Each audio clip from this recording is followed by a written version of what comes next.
I'm so deeply honored and grateful that you're joining me for a fresh approach to painting, Gateway to the Inner Artist. What's your story? Number 1. The emotions that an artist has while they're painting does affect the actual painting process. And if you think of a happy time, conjure up a happy image while you're painting, those emotions will naturally, organically translate into the painting. We're painting today the hike, which is a happy memory for me when hiking in the Blue Ridge Mountains. Start with an orange canvas, and this time when you paint the orange, don't paint the entire canvas, leave a cathedral-shaped opening, plain white, on the left side of your canvas. Refer to your notan to see exactly where that goes.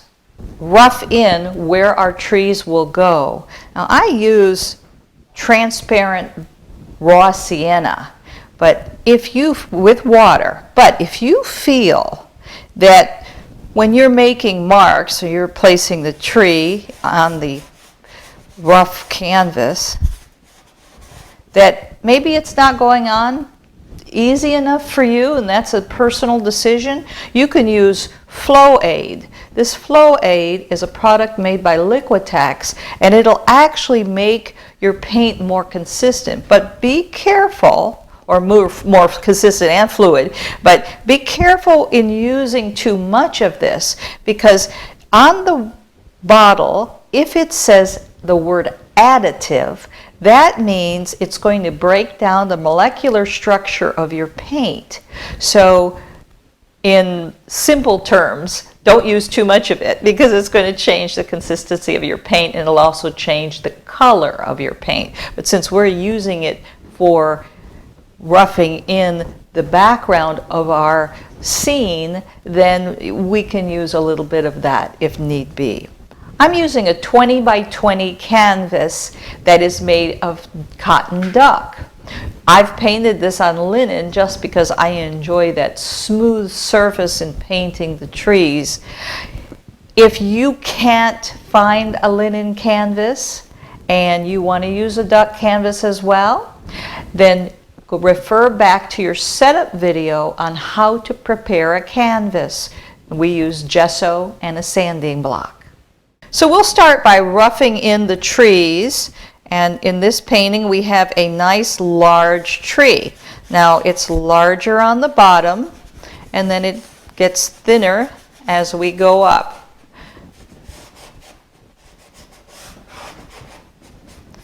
Important thing when you put this large tree in is we never place objects coming out of the corners of the canvas. Always bring it in slightly. That adds more interest to your composition. So here I've got the base of my large tree, and follow your notan and your thumbnail on your paperwork. That's going to show you where the trees are. Put a couple trees to the right of the large tree being the feature in my painting. In addition to the trees, we're going to go ahead and put a rounded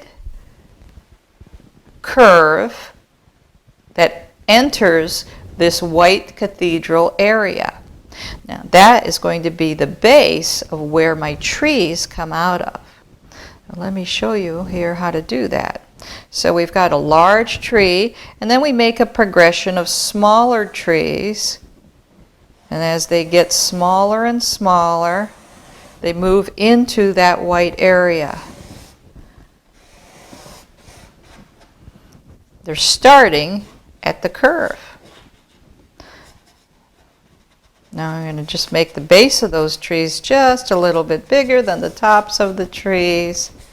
I'm going to pull some trees into this curve.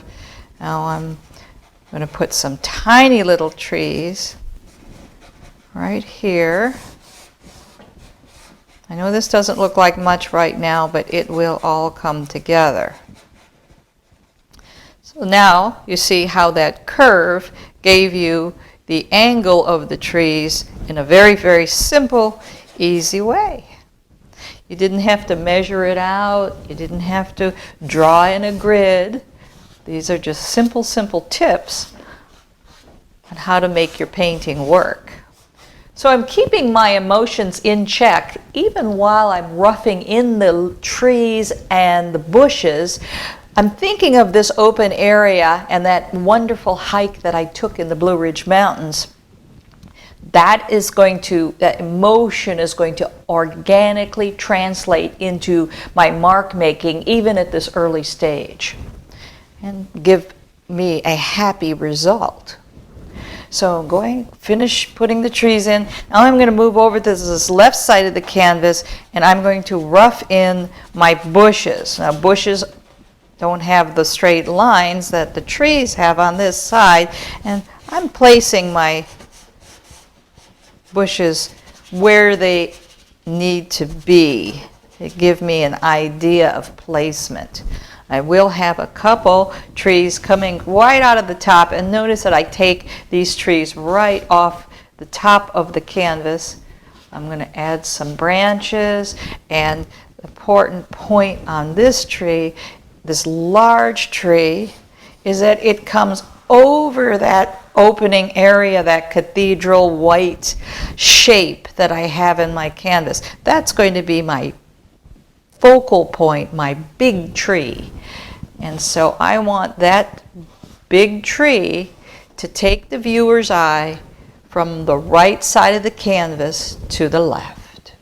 So I'm continuing to rough in with my raw sienna, and I'm going to go ahead and add where my area is, my path that's coming out of what we're going to call the window.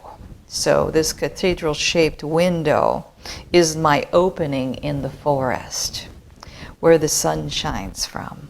So I'm going to go ahead and add, with my raw sienna, more marks on the right side of this opening, and then it tapers off to the left side. Okay, so now I have my walkway, I have all my trees in, I have my branches. It's time to switch paint brushes to a little bit larger brush. I'll clean that off first. Remember, we dip the paintbrush and we wipe off the paint. This is saving our environment by using a paper towel. Okay, so now wet my brush, and I'm going to go into my Hooker green and a touch of alizarin crimson. Remember, this gives me my darkest darks. And I'm going to now go over these trees because I know where my trees are. So I roughed them all in. So I'm giving my tree a little more shape. First, my main tree, and it comes up over my cathedral window, and make sure that the base of the tree is larger. Now that looks silly, rolling up, so I'm going to make a branch come right out of the top of that tree. See how easy that was? And again, the bottom of the branch is thicker than the top of the branch.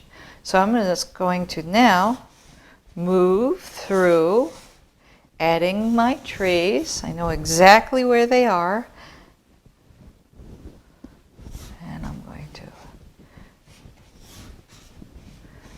Now I'm going to leave some of them in the raw sienna.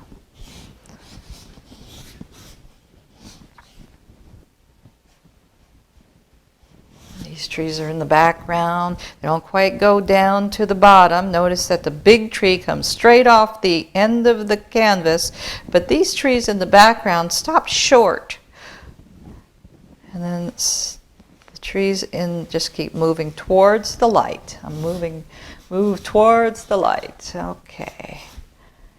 And I'm loosely placing these trees in, making sure that I keep with this round curve that I placed.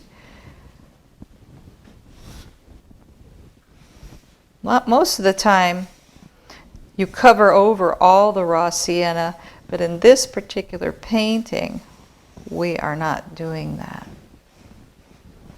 I'm using an angled brush, so it moves very. Now, I'm going to wet up my brush a little bit so I don't have quite as dark a color, and I'm going to loosely, that's still a little too dark. Let's wipe off some more of that so that I just have some residue of the hooker green in my brush. And now I'm going to go over these small, yes, that's perfect. Go over these smaller bushes. Well, not bushes, trees and small tree branches. I guess they have some bushy tops to them.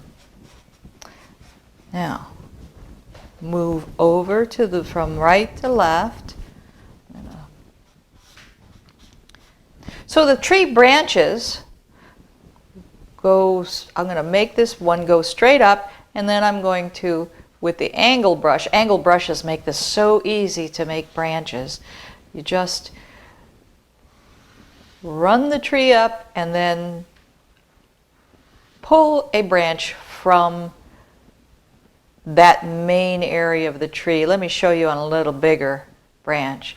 I'm going to just, on an angle, pull a branch right out of that tree, and then I'm going to make a smaller one.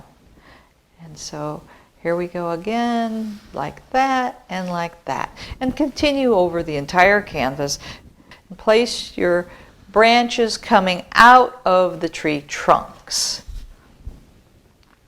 You will fill in the spaces with more tree branches. So may as well go ahead and do that now, so you don't have such wide space between your dominant tree trunks. All right, now we're going to move over to the left side of the canvas, and I'm going to take the edge of the brush. This is because I'm using an angled brush. I'm going to use the edge. You can use any shape brush you want as long as you get that bushy feeling. And so here's my bush. You see, it's important to do this because you want to have that dark background to work with.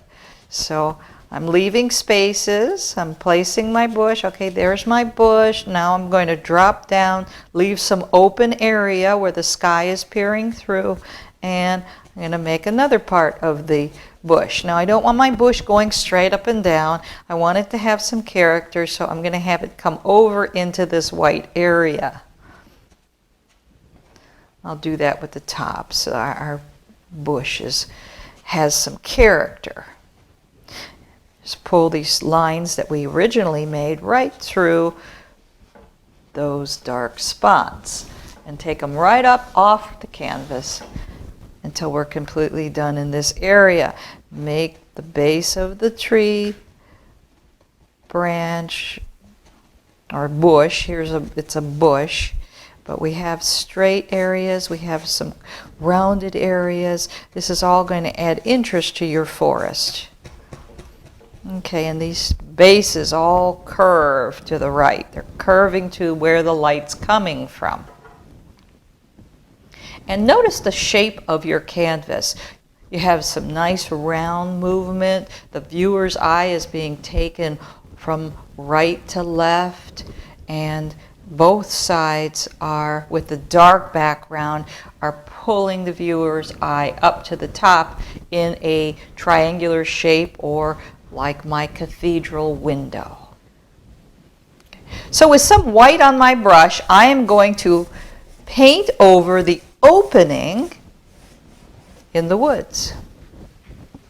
Keep my brush nice and wet. And I'm going to paint the white area.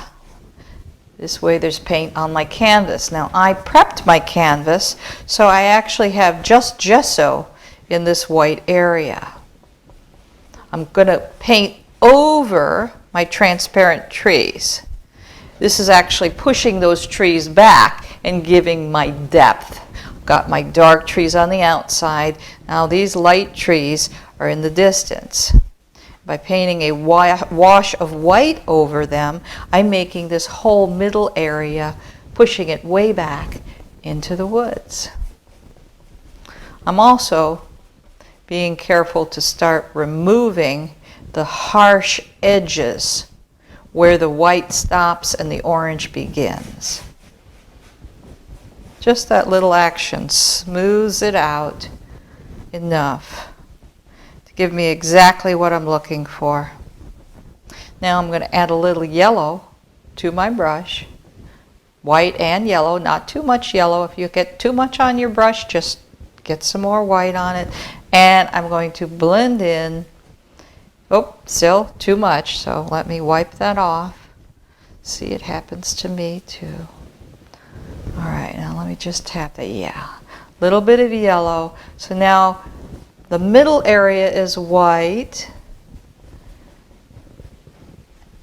And then by adding a little bit of yellow to my brush, I'm making that blend into the background of the woods. Now I don't see that harsh line where my window opens in the forest.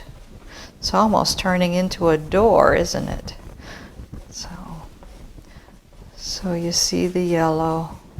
Now I may go back and I may add a little more yellow to my white by making this white area or opening even smaller, but I'm going to wait and make that decision after I put in my tree leaves. So I'm picking up my handy dandy Tarpon Springs natural sponge, has wonderful edges on it, and this will pick up the paint and it's going to form my leaves. So let's see, what color should I use? I'm going to use the bright red. I'm just going to tap some of this paint onto the edge of my sponge, and I'm going to start tapping in my leaves. Now I'm still thinking of that happy hike that I took. That's the name of this painting, is The Hike. I'm going to put the reds on the outside in groups. I'm grouping my leaves. So I'm not just randomly tapping this sponge all over the canvas. I'm thinking about where I want my leaves to be. So I'm going to pick up a little bit of orange, and I'm going to tap. There's one clump. Now over here is another clump. So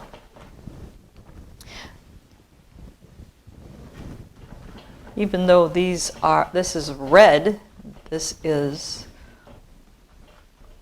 me painting the leaves. I'm going to go all the way across this entire painting with the red.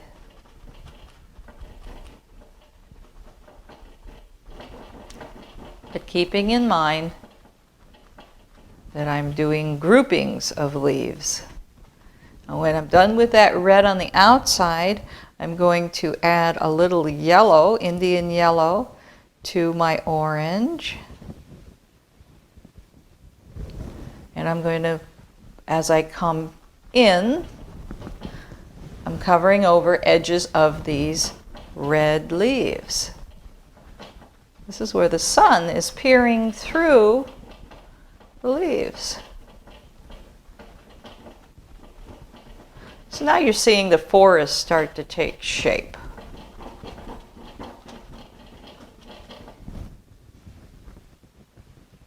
Get a little lighter yellow. So have fun with this. This is that creative part. This is when you come in and you start enjoying painting the leaves and putting your slant on where you're putting the colors, as long as you keep your darker colors on the outside. And then maybe you have to let that dry a little bit. So when it is dry, you put a little yellow over it. Now, if you start getting clumping like that, step back and adjust the amount of paint that's on your sponge.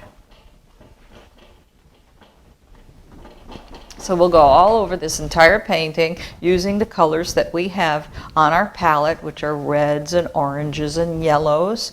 I'm going to change sponges because if you wash this sponge and it's wet, you're going to get a different consistency of leaf. So right now, I want to keep my sponge nice and dry. Once this is dry and I go over layer after layer of this, then I will do some with a wet sponge, or not very wet, but slightly wet. So I'm going to switch to a different sponge, and I'm going to pick up some hooker green and yellow, and I can even, so by doing that, I'm making a light green color, and I'm going to go over my dark areas now of the bushes. Be careful how you do this. Again, you're clumping. Take it off some of that dark area so that the green is showing through the orange as well. Now you're starting to see those bushes take shape. When I sponge, I'm going to sponge a little bit of white over the parts of the bush that are near the window or opening in the woods. And that's because the light is so bright and cheerful and strong. It's shining through this opening in the forest and it's hitting the edge of the bush. I look at this, I say, oh, did I put a little too much white on that? No, I'm going to wait till that's dry, because acrylic paint changes as it dries. It actually dries darker. So that might be exactly perfect for me. If not, I can go back in and add a little bit of green or yellow. But now I'm going to switch back to my other sponge while I'm waiting for those bushes to dry. Whoops. And pick up some more reds and oranges and yellows and continue on this side, because this is already dry. That's how quick acrylic dries. So now that I've put in the base of all my colors up in this area, I'm going to wet up my sponge just a little bit, and I'm going to do the same action. A little bit of yellow, a little bit of red, and that's going to give me a different shape to my leaves. So first you go in with a dry sponge, then you wait for the paint to dry, and then go in with a wet sponge and do the same action of tapping in your leaves. Then while I'm waiting for that layer to dry, I'm going to put in my walk area. This is my path. Put a little red on my brush, and I'm going to paint in this walk area. And I'm going to take that right off the canvas. So it starts in the window, and then it comes, I'm loosely putting that in right now, so I know exactly where it is. Add a little white to my brush and rough up these sharp edges so that I don't have such rigid lines in my canvas. By blurring the edge, we call that a lost edge, because it's lost. It's not a sharp, crisp edge. And that's nice, because that's then takes us right into the open area of our forest. So this is where you use your notan and your thumbnail to identify where you have light and dark areas. We're going to go ahead and take some alizarin crimson on our brush and hooker green, and I'm just going to rough in some shadow. This is a dark area, I've got a little lighter area next to that tree. That's where the sun's shining through. And then I've finished my red walkway by putting some red in between the trees so that the walkway looks like it's actually going from left to right. There, that's nice. Not a straight line, but let it graduate down. Over here, I've got my little bit of a alizarin crimson, and I'm putting it on an angle so that this little rounded area just adds to the circular flow of the painting. Okay, now I'm going to take a wash brush, add a little Naples yellow, which is a more of a mustardy yellow. In Liquitex, it's just a beautiful color and it helps with shadow. I'm going to mix a little white with that, and I'm going to go over this area.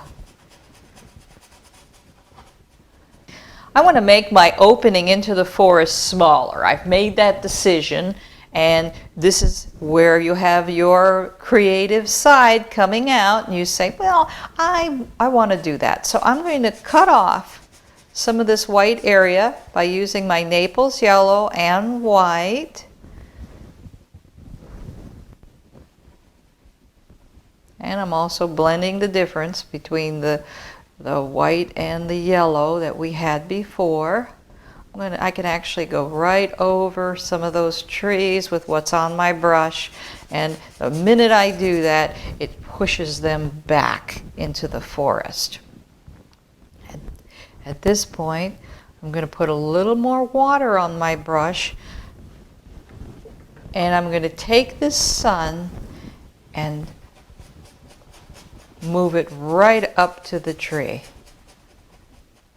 Now don't worry, this is okay to go over this area. But what I'm doing, if you can see, is I'm bringing that sunshine right out of the opening in the forest, and I'm actually going to go on the opposite side of my big tree with that color. Put a little more paint on my brush, and I'm going to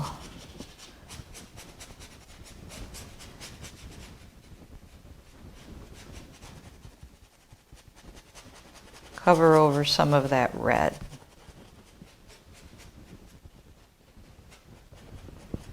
So you see, now the sun's coming straight out of this very, very brightest area, and it's coming towards us and getting duller and duller, but it still gives us the feeling that that ray of sun or ray of light is coming out of the background all the way up to the foreground.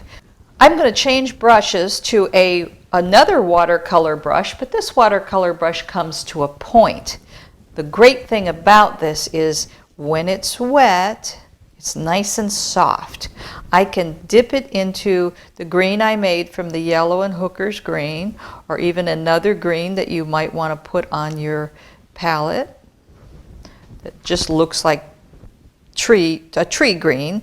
And I'm going to touch this area.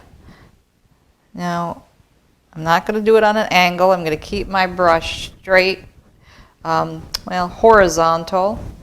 And it's a little too light, so I'm going to add a little more Hooker green to it. And yes, well, no, that's still a little too dark. Now it's a little too dark. First it was a little too light, and then it was a little too dark. The idea is that you want it to look like leaves. You're making your shapes, now that you're in the foreground, even more pronounced. So you see the edges of the shapes. In the background, you don't see the edges of the shapes. They're blurred. So that's going to help you with the composition of your painting. Add a little more yellow to that. And I'm going to take those fallen leaves. I can even make some leaves falling. you can get lost in this because it's just so much fun. Okay, so I'm going to add some leaves to the edge of my bush because my bush is in the foreground. It's closest to me. So use the point of that brush because it gives me a nice leaf shape. So you see, don't cover up all your orange. Let the orange shine through. That is the sky shining through the green tree. Now's the time to go in with the details. Your sponging is done, your leaves are in place, and you'll pick up some hooker green and alizarin crimson, your darkest dark, and now I'm going to just go over some of the trees. I'm not going to draw straight lines, I'm going to go over my shapes.